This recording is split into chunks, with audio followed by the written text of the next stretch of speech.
ายดีโมคูโมโคกับซองของเราอีกคือเก่าเนาะกับซองทำใจแชนแนลมื้อนี้เอาสิพาโมคูมากินยำหอยนางรมแซ่บๆกันเด้อนี่เด้อโมคูเด้อเด็ดใหม่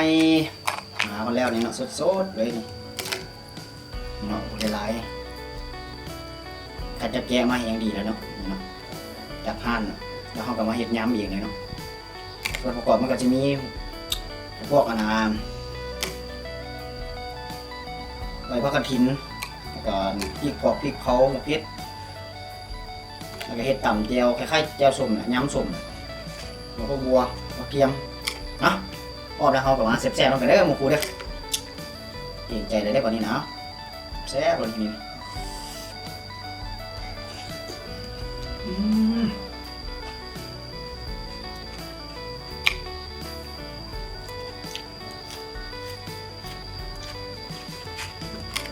ยำหมูคูตัวใหญ่เติบแล้ว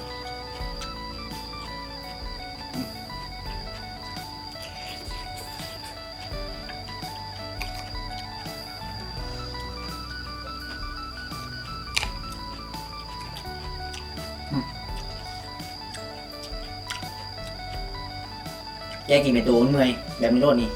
เขาจะแก้มาให้เรียบร้อยแล้วยำแบบนี้เลย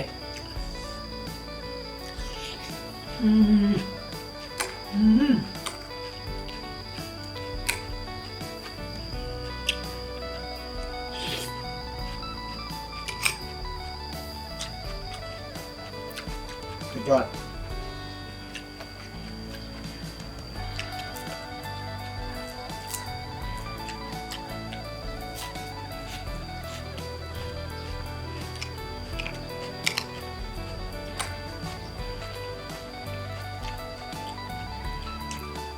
น้ำมันคงมีนี่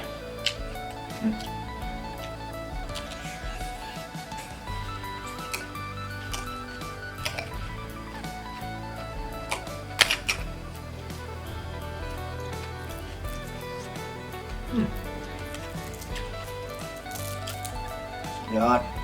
คอนเซ็ปต์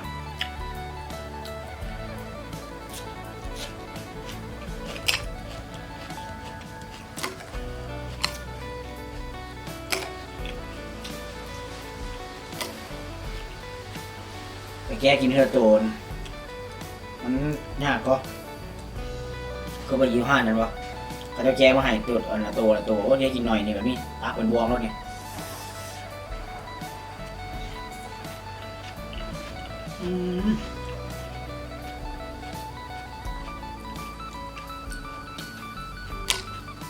น้ำยำโคตรแซ่บ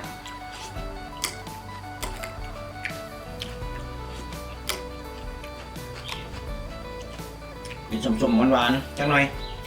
พอวันนี้พริกเผาน้ำดิ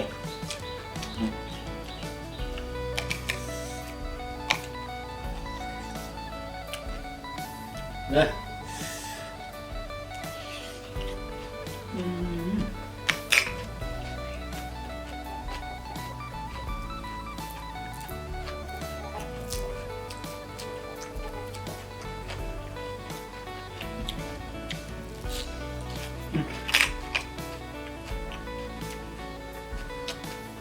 จะเป็นตัวประมาณนี้เนาะที่มันขายเป็นโลนะแก้เป็นโลแน่ๆตัวนึงปลากระถินซอยมาปลากระถินอ่อนนี่เนาะเห็นบอกมุก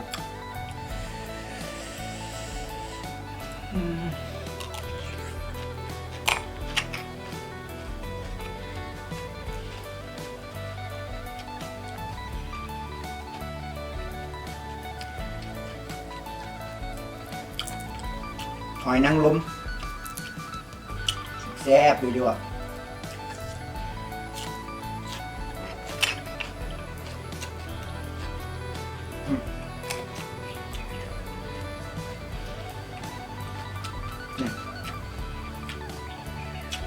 เป็นตัวน้อยเด้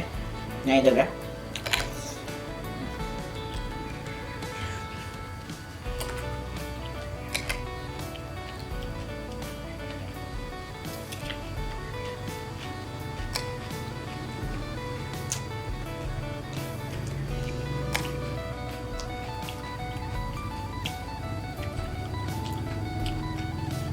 ตามครู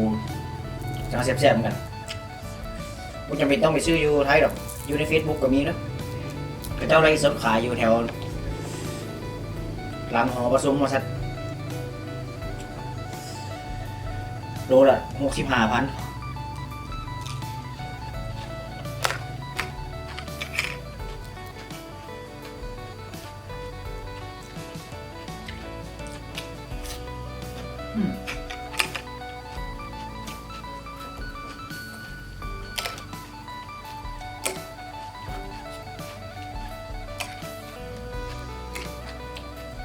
ยำเด้อเนี่ยบ่เป็นตันนะ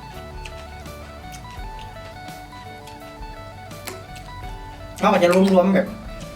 ว่าแบบเขากินเป็นตัวแหละแต่เขาขั้นไปคือละคำแบบนั้นแอบแบบนั้นเราเรียกเป็นรวมเลยเครื่องเคียงอะไรต่างๆรวมลงนี่เลยเนี่ย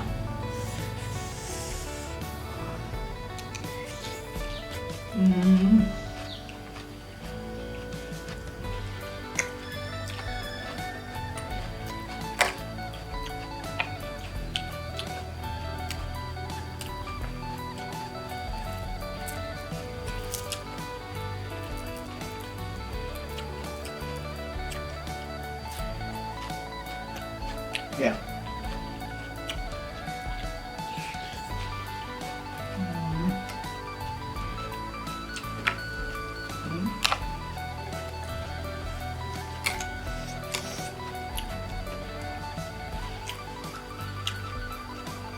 เกี่ยงตับเลยพี่น้องเลย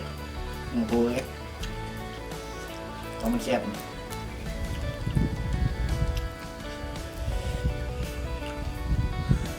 นี่ยนี่อยู่เป็น100 กว่าตัวคนนี้รูนึงอ่ะได้ประมาณนั้นพวกนี้ตัวใหญ่อยู่นะโบเป็นตัวน้อยโบเป็นกับตัว10,000เนี่ยคือตัวนั้นมันโบได้หลายมันเลยเคยซื้อมากี่แล้วจะไหนน้อยเดียวมันตุ่มน้อยๆนี่ตัวคนขังใหญ่ตัวนี้2 ตัวพอดีเต็มพวงบางตัวก็ทอเขาเต็มพวงนี่เลยเนี่ย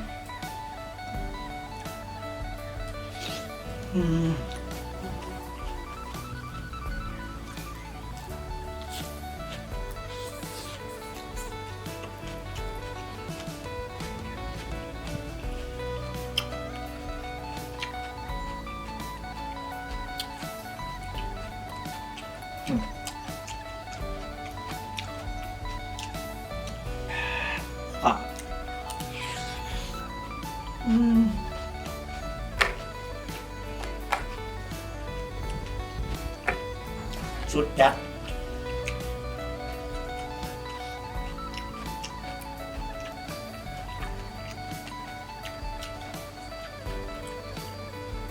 เนี่ยไม่เป็นไรเบิดเลย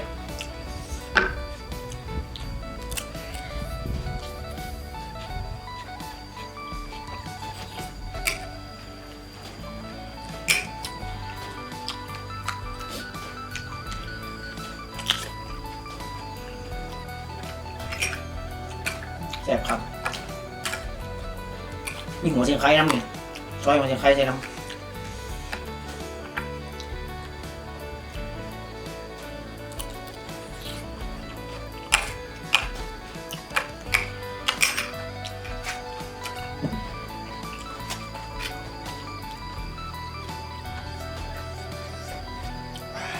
เผ็ดมาหนึ่ง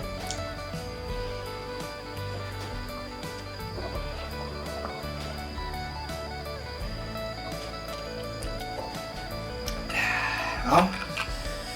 สำหรับมูก็ได้สำหรับเมนูนี้เนาะก็ได้